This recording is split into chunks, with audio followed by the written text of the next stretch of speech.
Welcome to simple and tasty solo kitchen. இன்றைக்கி நம்ம mutton எலும்பு குழம்பு எப்படி செய்யலான்னு சொல்லி பார்க்கலாம்.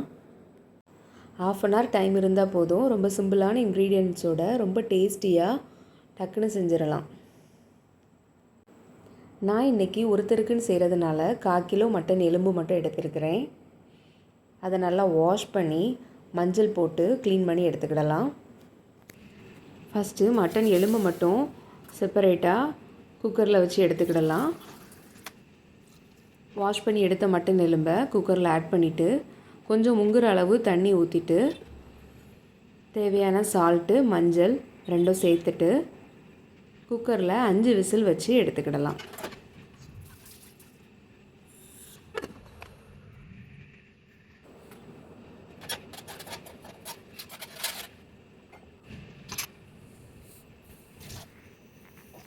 மீடியம் ஃப்ளேமில் 5 விசில் வச்சு எடுத்துக்கோங்க.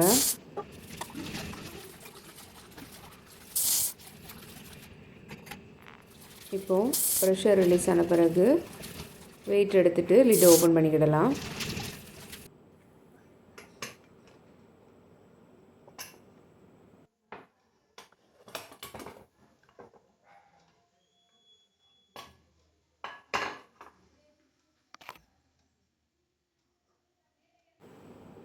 அடுத்து தாளிக்கிறதுக்கு ஒரு கடாய் எடுத்துக்கிடலாம். கடாய் சூடான பிறகு கடலெண்ணெய் தேவையான அளவு சேர்த்துக்கிடலாம். இப்போ ஒரு கிராம்பு, ஒரு ஏலக்காய், ஒரு சின்ன பட்டை சேர்த்துருக்குறேன். தேவையான அளவு கருவேப்பிலை சேர்த்துக்கோங்க.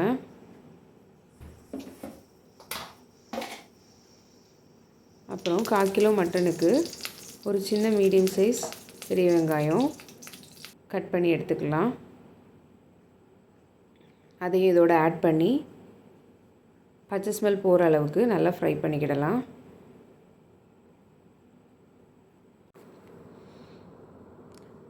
நான் பெரிய வெங்காயத்தை சாப்பர் யூஸ் பண்ணி கட் பண்ணியிருக்கேன். அப்படின்னா கொஞ்சம் வேகமாக வெந்துடும். இப்போது வெங்காயம் வதங்கின பிறகு ஒரு 1/2 டீஸ்பூன் இஞ்சி வெள்ளைப்பூடு பேஸ்ட் ஆட் பண்ணிக்கிடலாம். ரெண்டையும் நல்லா மிக்ஸ் பண்ணிக்கிடலாம். பச்சை ஸ்மெல் நல்லா போன பிறகு கட் பண்ணி வச்சுருக்கிற தக்காளி, ஒரு சின்ன மீடியம் சைஸ் தக்காளி, அதையும் ஆட் பண்ணிக்கிடலாம். தக்காளி வெங்காயம் எல்லாம் வதங்கின பிறகு ஒரு சின்ன மீடியம் சைஸ் பொட்டேட்டோ, அதையும் கட் பண்ணி ஆட் பண்ணியிருக்கிறேன்.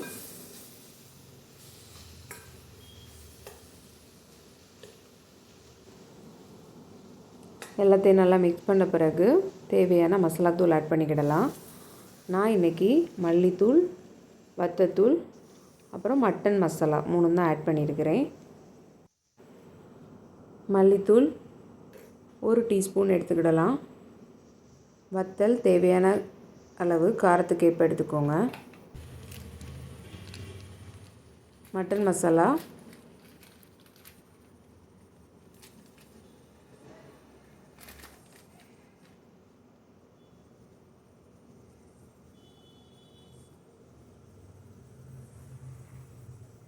கால் டீஸ்பூன் எடுத்துருக்கிறேன்.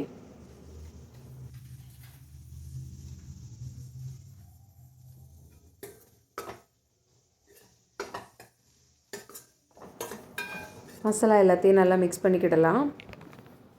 பச்சை வாசனை போன பிறகு அதில் ஆட் பண்ணியிருக்கிற பொட்டேட்டோ வேகிறதுக்காக ஏற்கனவே வேக வச்சு எடுத்துருக்கிற மட்டனில் உள்ள தண்ணியை கொஞ்சம் ஆட் பண்ணிக்கிடலாம். இப்போது இந்த பொட்டேட்டோ வேகிறதுக்காக அதில் இருக்கிற தண்ணியை ஆட் பண்ணிவிட்டு லிட்டு போட்டு ஒரு 5லேருந்து 10 நிமிஷம் வேக வச்சுக்கிடலாம்.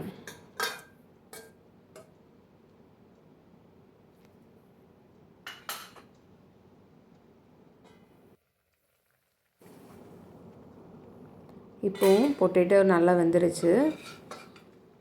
ஏற்கனவே வேக வச்சு எடுத்துருக்கிற மட்டன் எலும்பையும் இதோடு சேர்த்துடலாம். நான் இன்றைக்கி டேஸ்ட்டுக்காக ஒரு 1/2 டம்ளர் தேங்காய் பால் எடுத்து வச்சுருக்கிறேன். தேங்காய் ஃப்ரெஷ்ஷான தேங்காய் வச்சுருந்தீங்கன்னா ஒரு பீஸ் தேங்காய் கூட அரைச்சி பேஸ்ட்டாக சேர்த்துக்கிடலாம். ஏன்னா வேறு எதுவும் இதில் சேர்க்காததுனால குழம்பு கொஞ்சம் தண்ணியாக இருந்த மாதிரி இருக்கும். என்கிட்ட ஃப்ரெஷ்ஷாக தேங்காய் இல்லைங்கிறதுனால நான் தேங்காய் பாலாக தான் ஆட் பண்ணியிருக்கிறேன்.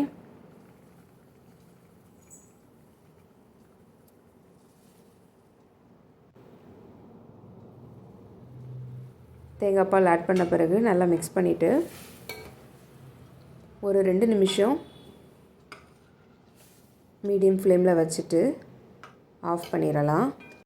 எனக்கு கொஞ்சம் கட்டியாக வேணுங்கிறதுனால நான் கூட ஒரு 2 நிமிஷம் வச்சுட்டு இறக்கியிருக்கேன்.